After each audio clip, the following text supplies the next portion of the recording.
1 week from today, Tennessee football front and center at the annual SEC Football Media Days. It's in Atlanta.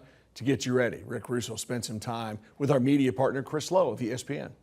NIL, the paying of players at Tennessee, the quarterback situation with Nico going out west, Joey Aguilar coming in. What are some of the things that are on your mind as we head into SEC Media Days, Chris?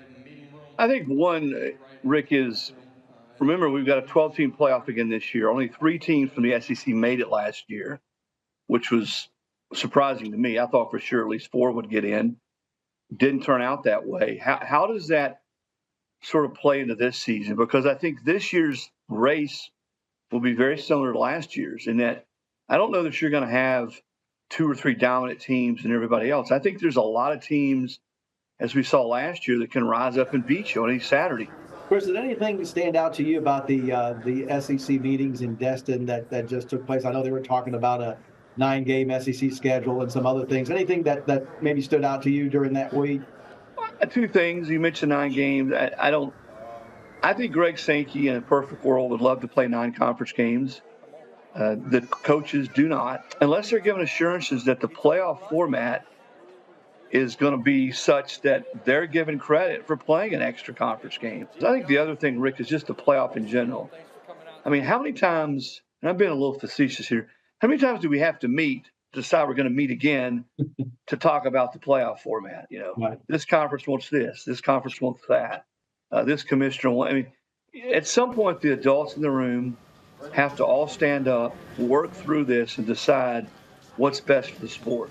You know, regarding the quarterback situation at Tennessee, Chris, you think Josh will be hesitant to name a starter early, even though everybody suspects that it's going to be Joey, only because he's got the experience, he's the more proven quarterback, but you got these other guys that you certainly want to keep interested.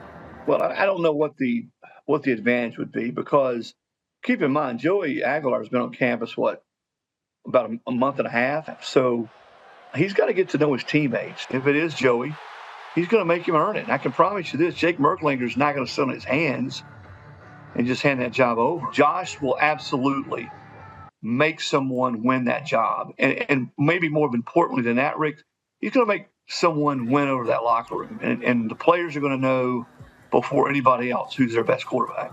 Josh has done a good job so far, no question. I think Vol Nation is happy with him, but how much pressure is on the coach now going into his 5th year? Made the college football playoff last year, but if you don't make it this year, you're taking, a lot of folks would see it as a step back. I mean, welcome to the SEC, right? In coaching. I mean, it's not what you did last year, but what are you going to do for me this year? And listen, Josh is as tone deaf as it comes to what's going on around him. He's zeroed in on his team and recruiting and trying to build. And there are always other steps, though, and Josh will be the first to tell you this. They got to beat Georgia. They haven't beaten Georgia yet since he's been there. They haven't beaten Georgia, and I think Georgia's beat them 8 straight years now. But what he has done is he's broken through against Florida and Alabama. He's beaten, in the last 3 years, he's 4-2 against those schools. And you go back and look at Tennessee's record against Bama and Florida the last 20-plus years, it's been awful, Rick. So he has been able to do that.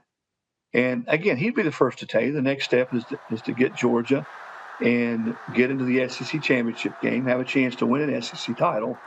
I don't think now titles are always important to fan bases, but I think now with the playoff expanded to 12 teams, fans are going to remember if you get into the playoff and make a deep run more than they're going to remember if you win an SEC title. That's not to diminish getting to Atlanta and playing for that championship, but I think that's sort of what is next for Tennessee.